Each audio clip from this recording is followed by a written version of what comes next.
To rahotanni sun tabbatar da cewa kungiyar kwallon kafa ta Arsenal ta shirya zunzurutun kuɗin da ya kai euro miliyan 83 don ganin ta samu nasarar ɗaukar ɗan wasan tawagar kungiyar kwallon kafa ta ƙasar Ghana Muhammad Kudus tare da kungiyar kwallon kafa ta West Ham United da ke taka ledarsa a gasar Premier League din ta ƙasar Ingila. Kuma rahoton ya tabbatar da cewa kamar yadda Arsenal take burin ɗaukar wannan ɗan wasa, shi kanshi ɗan wasan yana burin taka leda tare da kungiyar kwallon kafan ta Arsenal a gasar Premier League ta ƙasar Ingila da sauran gasanni da kungiyar kwallon kafan take fafatawa. Kuma wannan babban nasara ce ga kungiyar kwallon kafan ta Arsenal idan har ta samu nasarar daukar dan wasa Muhammad Kudus a ƙarshen kakar wasa ta bana domin hada shi da yan dagwai samarin Arteta, kuma su ci gaba da bada gudunmawa a gasar Premier League ta kasar Ingila da ma sauran gasanni da kungiyar take fafatawa.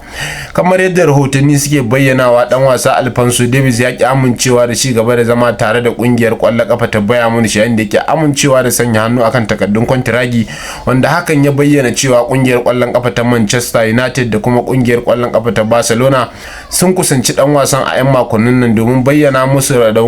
masa ra'ayinsu na jin cewa ya kamata ya canja sheka zuwa kungiyar kwallon kafan ta Manchester United ko kuma kungiyar kwallon kafan ta Barcelona kamar yadda kowannen su take buri. Sai dai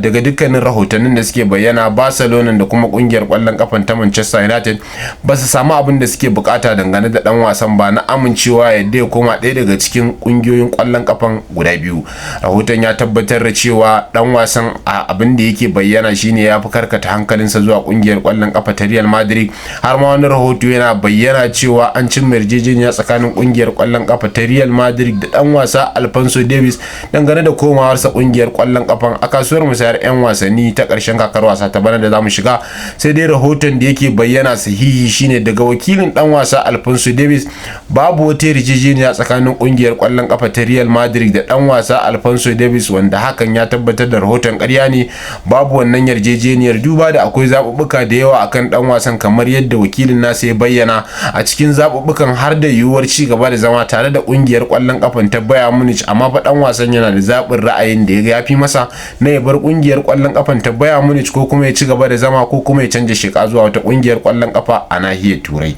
Sai dai dan wasan har yanzu bai tsawaita kwantiragin sa tare da kungiyar kwallon kafan ta Bayern Munich kamar yadda rahotannin suke bayyanawa ba.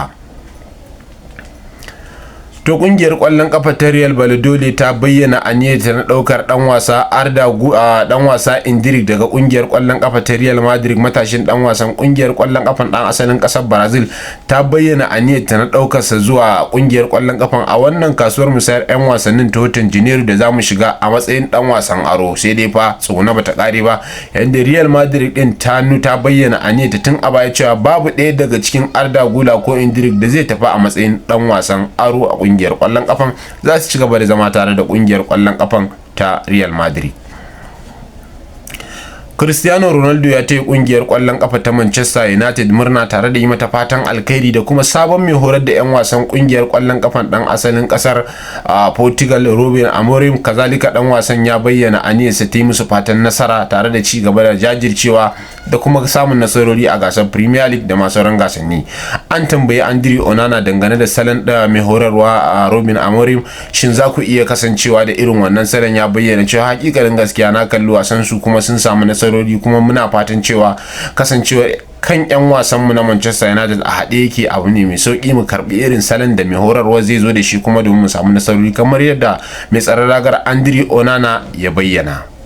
To rahotanni ya tabbatar da cewa 'yan kwanakin nan an samu cin yarjejeniya tsakanin mai horar da 'yan wasan kungiyar kwallon kafa ta Bayer Leverkusen Xabi Alonso da kuma mahukunta kungiyar kwallon kafan, yayin da ya bayyana musu aniyarsa na ajiye aikinsa tare da kungiyar kwallon kafan a ƙarshen kakar wasa ta 2025 dinnan da zamu shiga idan Allah ya kai mu. Rahotanni sun tabbatar da cewa kwantiragin dan wasan zai kare a shekarar 2026, yayin da yake bayyana aniyarsa ta ajiye aikinsa a ƙarshen kakar wasa ta bana a cikin shekara ta 2025, wanda kuma tuni aka bayyana rahoton da yake nuna alamar cewa kungiyar kwallon kafa ta Manchester City da ke taka da ta a gasar Premier League din kasar Ingila tana zawarcin wannan mai horarwa, duba da kasancewar akwai yiwuwar mai horar da 'yan wasan kungiyar kwallon kafan nata wato Pep Guardiola zai iya aje aikinsa a ƙarshen kakar wasa ta bana, duba da kwantiraginsa yana dab da karewa, wanda tun a baya aka bayyana cewa akwai yiwuwar mai horarwa zai iya ajiyewa a ƙarshen kakar wasa ta bana. Kungiyoyin kwallon kwallon kafa da dama, kama daga kungiyar kwallon kafa ta Real Madrid, Bayern Munich, Liverpool, dukkaninsu suna zawarcin wannan mai horarwa Xabi Alonso. Sai dai yanzu kungiyar kwallon kafa ta Bayern Munich ta samu mai horarwa, yayin da kungiyar kwallon kafa ta Liverpool ma ta samu. Kuma rahotanni ya bayyana cewa Manchester City tana ɗaya daga cikin kungiyoyin kwallon kafan da suke zawarcin wannan matashin mai horarwa, duba da irin basira da kwarewa da Allah ya basa a bangaren horarwa tare da taka kwallon kafa a lokacin da yake taka leda. Kazalika dan wasa Paul Pogba ya yanke kwantiraginsa tsakaninsa da kungiyar kwallon kafa ta Juventus, yayin da Juventus sun ta buƙaci hakan. A halin yanzu dan wasan yana matsayin kyauta, kuma babu wata alakar ci gaba da zama, yadda dukkanin bangarorin suka yadda a dakatar da kwantiragin dan wasan Paul Pogba tsakanin shi tare da kungiyar kwallon kafa ta Juventus, wanda a halin yanzu yana a matakin kyauta, baya tare da kowace kungiyar kwallon kafa. Kuma duk kungiyar kwallon kafa da take fatan daukar wannan dan wasa yana matsayin kyauta. Wace kungiyar kwallon kafa kuke ganin dan wasa Paul Pogba zai iya koma a wannan watan Janairu ko karshen kakar wasa ta bana? Ku bayyana mana ra'ayinku dangane da kwantiragin dan wasa Paul Pogba. Kazalika rahotanni sun tabbatar da cewa dan wasan tawagar kungiyar kwallon kafa ta kasar Spaniya tare da kungiyar kwallon kafa ta Barcelona, Casado, ya bayyana cewa babu wani dan wasa da yake burin ganin sa tare da kungiyar kwallon kafa ta Barcelona a karshen kakar wasa ta bana,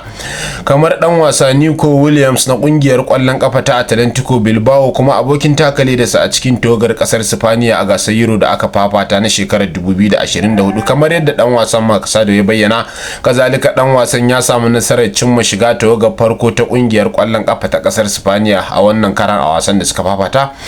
Cristiano Ronaldo ya cimma nasarar jefa jumlar kwallaye 910 a tarihin rayuwarsa, wanda ya kasance babu wani dan wasa da ya samu nasarar cimma wannan tarihi bayan ya samu nasarar jefa jumlar kwallaye guda biyu a daren jiya. Dan wasa mai shekaru 39 da haihuwa, amma dan wasa ne da yake kokari na musamman tare da bajinta da jajircewa a dukkanin abin da ya sa gaba. Wannan kuma abin farin ciki ne ga dan wasan, duba da yadda shekaru suka ja, kuma kowa ya riga san yanayin kwallon kafa idan shekarunka suka haura abubuwa suka ragu, amma dai har yanzu dan wasan da sauransa kuma yana ci gaba da jajircewa akan nasarorin da yake fatan samu a nan gaba idan Allah ya bashi dama.